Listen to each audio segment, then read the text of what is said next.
Na sua parte oriental, nos confins do mundo eslavo, a Europa forma um caleidoscópio de povos e culturas.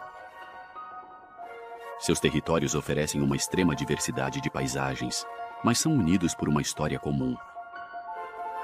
Suas regiões constituem uma espécie de posto avançado da Europa, constantemente em luta contra os ataques estrangeiros.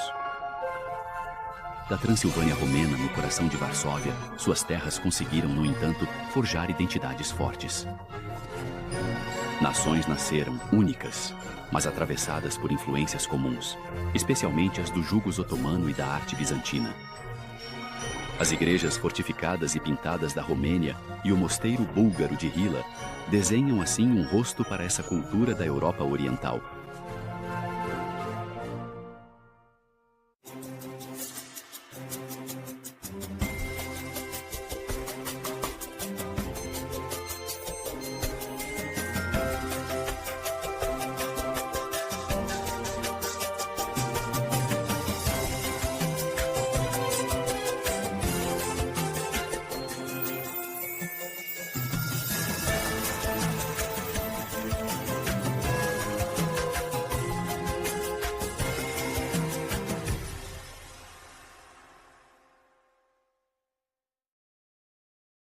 Agora romena, a Transilvânia pertenceu por muito tempo ao Reino da Hungria.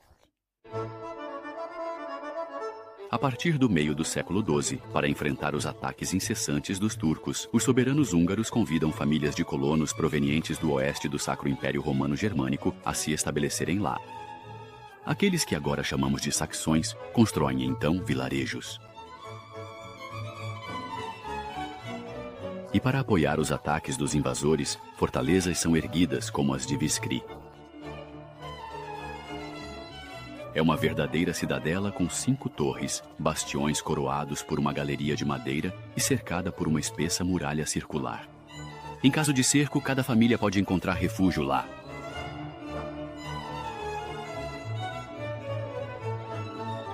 Mas essa muralha protege, acima de tudo, um edifício muito especial, a igreja. Branca e imponente, é ela que deu seu nome à vila.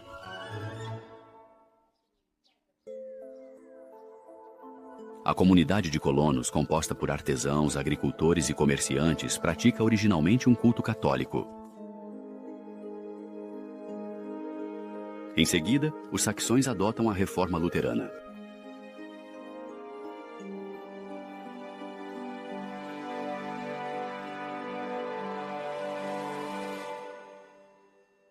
No coração da fortaleza, em adegas ou espaços coletivos, cada um armazena suas reservas pessoais. Um cerco pode durar 1 mês com os turcos tentando faminto a população. Portanto, é preciso se organizar para sobreviver. É preciso também salvar uma parte das colheitas, pois o inimigo devastava os campos ano após ano. Pois, além desses ataques, os saxões desenvolvem, sob a proteção da coroa húngara, ricas unidades agrícolas.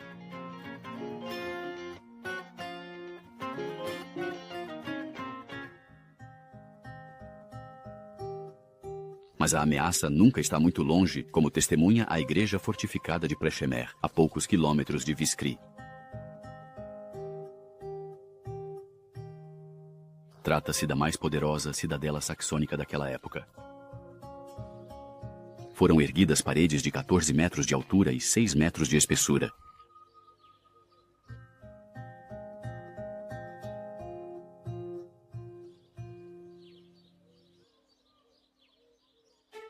Quando as invasões turcas se multiplicam durante os séculos XV e XVII, a população organiza ali um verdadeiro lugar de vida.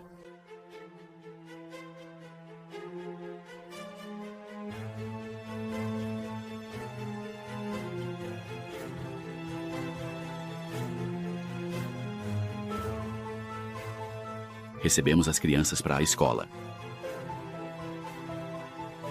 À sombra dos Cárpatos, os saxões desenvolveram uma cultura original, fruto das tradições trazidas do oeste da Europa e das influências do leste.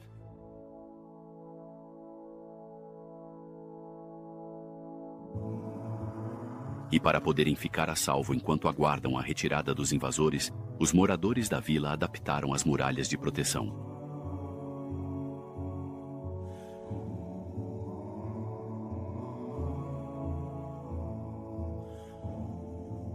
Assim foram encaixadas em vários andares 272 celas. Elas servem para abrigar as famílias da aldeia, mas também para armazenar as provisões. No coração da cidadela ergue-se a igreja gótica do século XIII.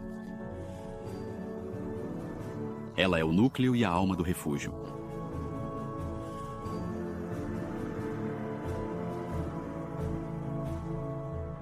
Beneficiando-se de privilégios para se estabelecer, os colonos saxões povoam a Transilvânia, e essas terras vão se cobrindo aos poucos de várias aldeias. Bjartan é um deles. Foi aberta uma ampla rua central, ao longo da qual se alinham as fazendas.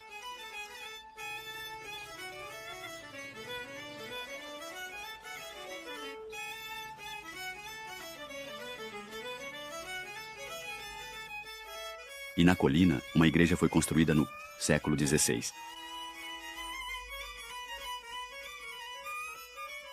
A aldeia atravessou os séculos, mantendo essa mesma fisionomia.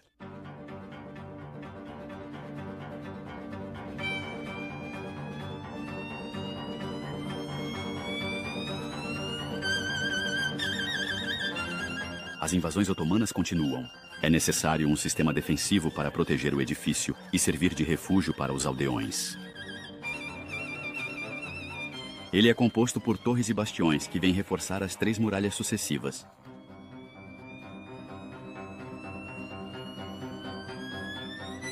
Em caso de ataque, os colonos estão a salvo lá, mas também vêm celebrar um novo culto. Pois os saxões rapidamente adotaram a reforma.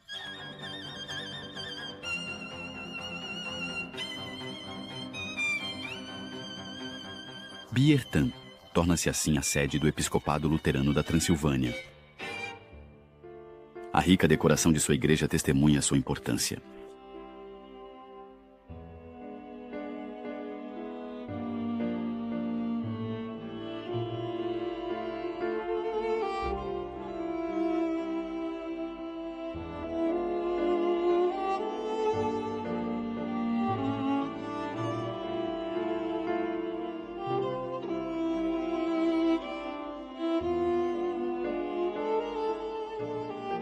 Para resistir aos ataques turcos, os saxões construíram cerca de 300 igrejas-fortaleza.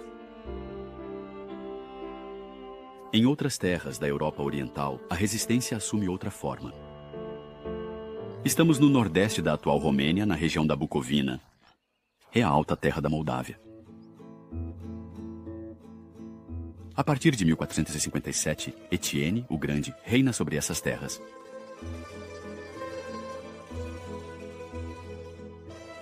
Aquele a quem chamam o atleta da cristandade transforma então a Bucovina em um bastião contra os otomanos e um importante cruzamento das culturas da Europa Oriental.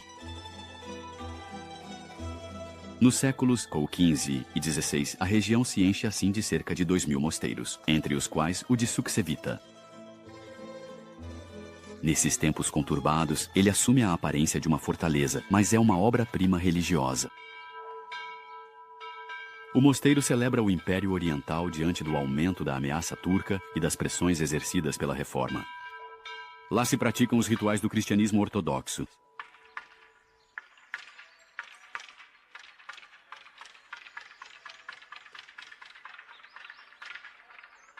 Mas, acima de tudo, adornam-se as paredes externas do santuário com afrescos pintados inspirados na arte bizantina.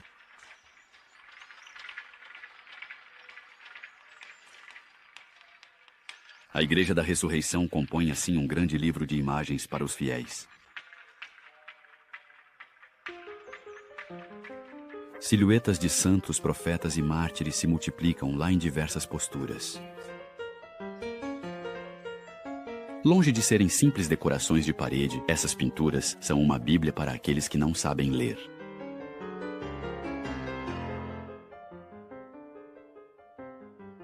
É também um lembrete dos principais ensinamentos para os servos de Deus.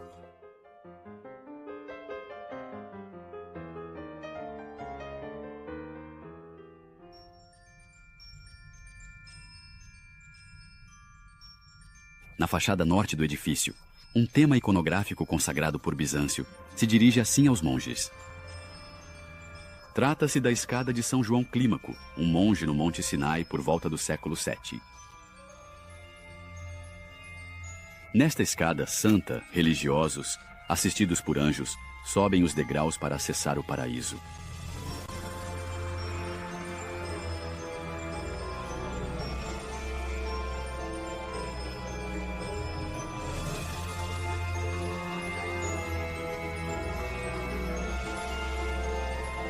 Aqueles que se perderam, os condenados que não seguiram o caminho certo, são lançados ao inferno. Diante do domínio otomano, o mosteiro de Sucevita celebra os dogmas do cristianismo oriental.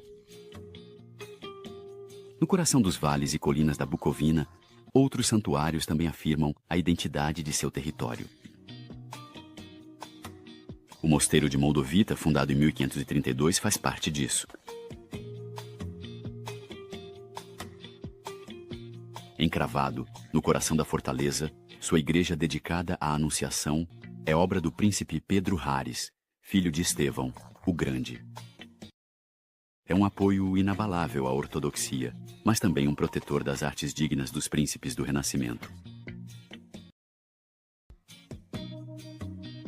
Ele faz realizar nas paredes do santuário um programa iconográfico excepcional.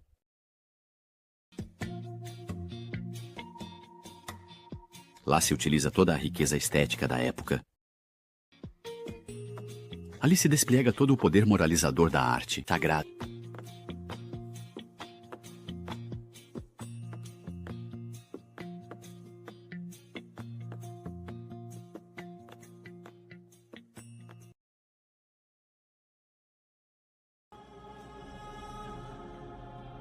Entre esses afrescos, uma ilustração impressionante do cerco de Constantinopla, que ocorreu em 1453.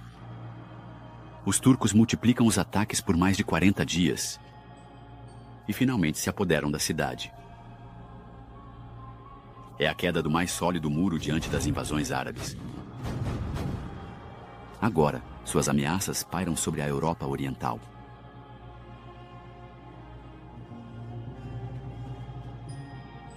Acima da entrada, um afresco do Apocalipse. Esse é o tema mais representado nessas igrejas pintadas.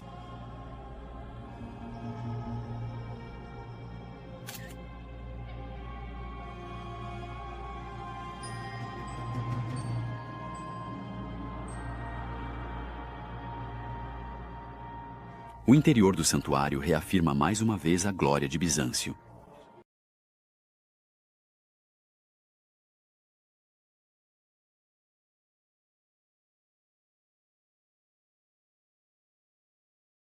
Lá se realiza um grande retábulo de madeira pintado e dourado.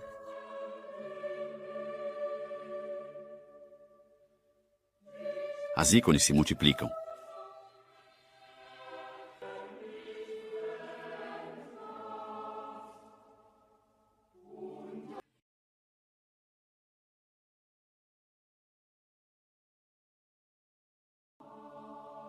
Nas paredes é um verdadeiro evangelho em cores.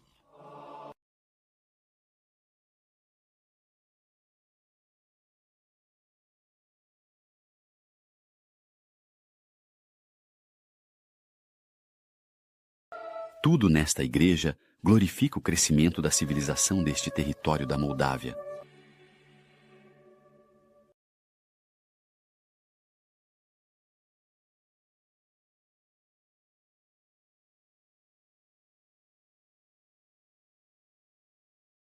Essa região é então e permanecerá por muito tempo um posto avançado da Europa, uma barreira contra as incursões estrangeiras. Outro país também escreve a história da Europa Oriental: a Polônia. Suas fronteiras permanecem mudando, mas aos poucos, uma verdadeira nação começa a surgir. Antes de 1300, sua capital, Varsóvia, não existe. É preciso esperar essa data, para que os duques da Masóvia construíssem uma pequena fortaleza em uma das margens do Vístula, uma nova cidade irmã. Durante a época medieval, ela se desenvolve, protegida por muralhas. Embora mais tardio, os muros de tijolos da Barbacana testemunham essa obra defensiva.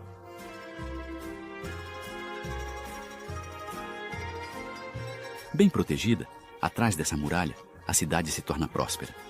Então, organiza-se o desenvolvimento urbano traçando ruas, de acordo com um plano em grade. No seu coração, já no século XIII, se abre uma ampla praça, quadrada. É a Praça do Mercado.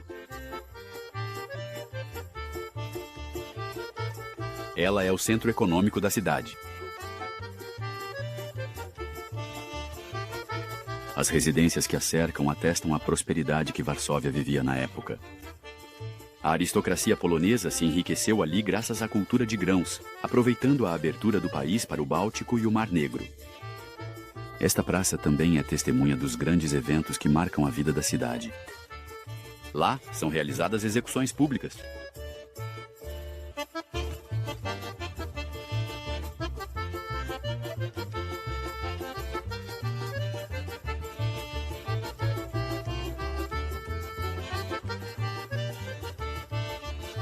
Então, no século XV, os duques da Masóvia fixam sua residência em Varsóvia. Seu papel político aumenta e uma intensa atividade arquitetônica toma conta de suas ruas. Então, constrói-se uma igreja no local que se tornará a Catedral de São João. Enquanto as regiões da Transilvânia e da Moldávia permaneceram fiéis à Igreja do Oriente, a Polônia estará ligada à Igreja do Ocidente. O vasto edifício é elevado à categoria de colegial em 1406 e rapidamente acolhe os grandes eventos do reino. Celebra a entrada a país sua Idade de Ouro.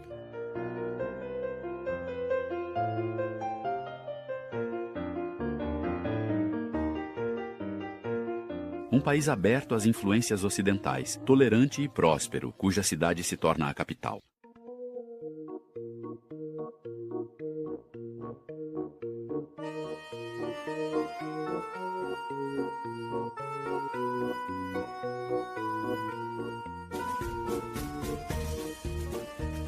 Foi em 1596 que o rei Sigismundo III Vasa decidiu transferir a capital do estado de Cracóvia para Varsóvia. Poderoso soberano, cuja silhueta ainda vigia a cidade, ele inicia a construção do primeiro castelo real no local da antiga fortaleza. De 1598 a 1619, 3 arquitetos italianos realizam assim um magnífico palácio barroco que se torna o símbolo da identidade nacional do país.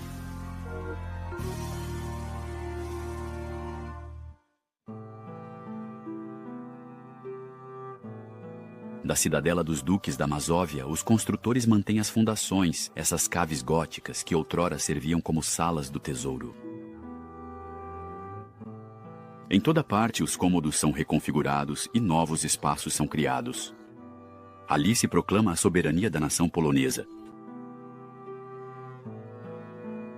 Pois o edifício não é apenas a residência dos soberanos. É também a sede do parlamento, como atesta no andar térreo a antiga Câmara dos Deputados. Nestes arcos estão assim representados os 32 brasões das terras que compõem o reino.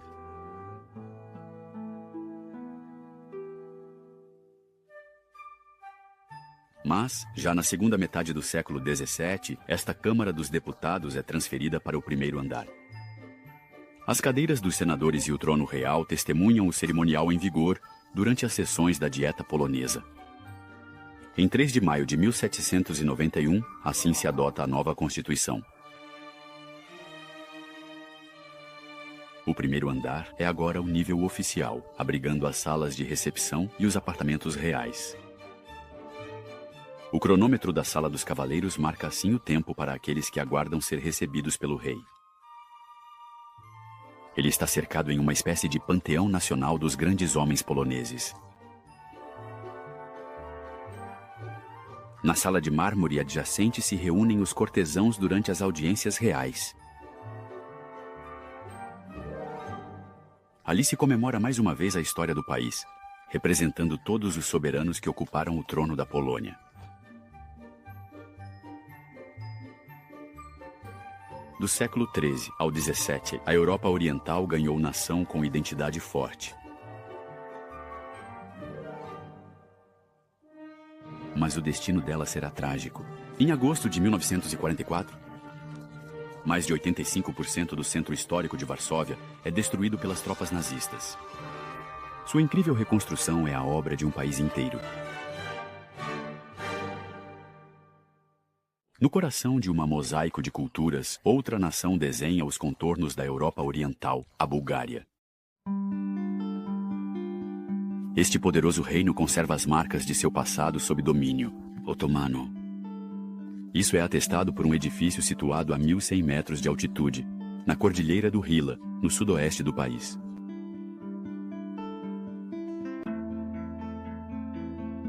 Fundado no século X pelo ermitão São João de Hila, o local tem a aparência de uma fortaleza com suas altas muralhas.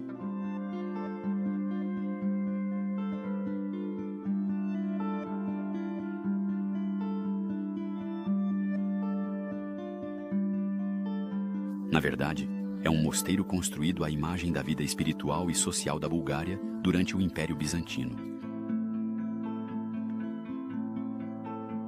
No coração de seu amplo pátio interno, há uma igreja com 5 cúpulas, e as galerias com colunatas, inspiradas na Renascença italiana, testemunham essa riqueza.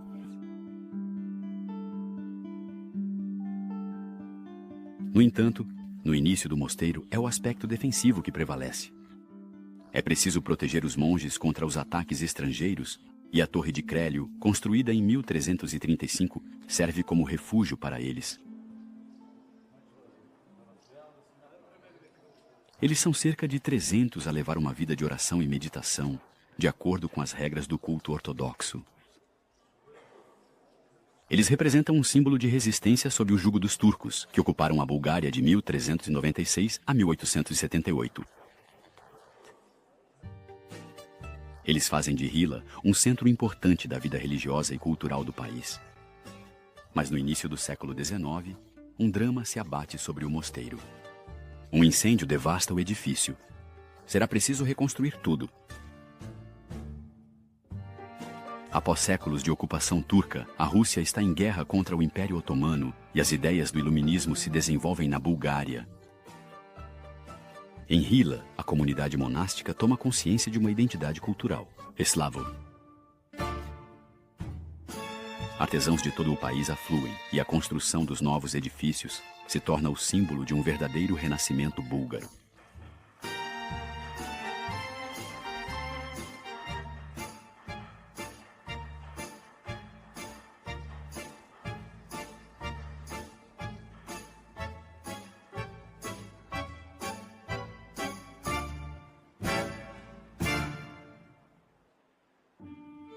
Reconstruímos a Igreja da Assunção com base no modelo de uma igreja do Monte Athos grego. Ela também é dotada de cúpulas ao estilo italiano. É uma mistura de influências e estilos.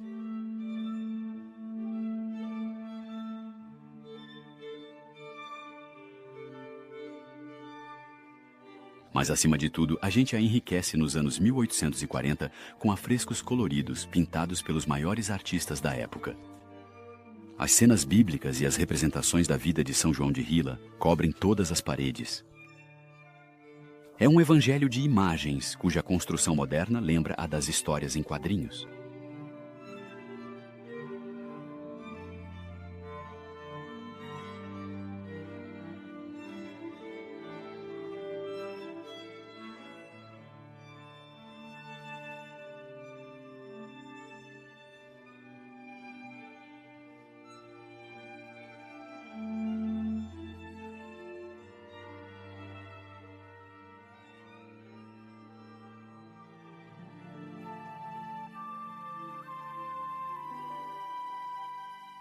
A decoração com cores exuberantes ganha as cúpulas e as paredes.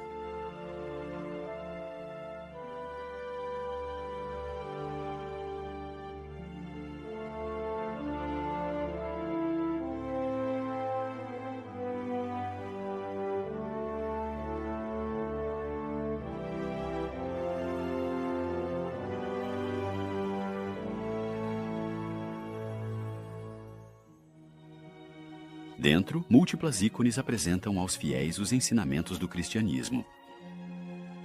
Assim, entre o altar e a nave, onde se reúnem os fiéis, ergue-se uma monumental parede de imagens em madeira de nogueira, esculpida e dourada.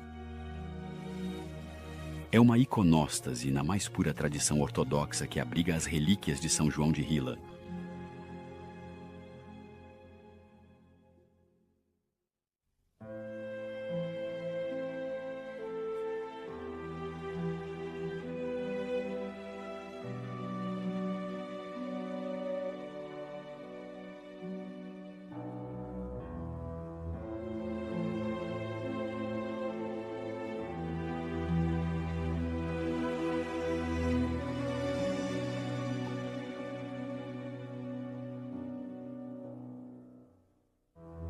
No coração da Europa Oriental, foi preciso esperar 5 séculos para que os povos se emancipassem do jugo otomano.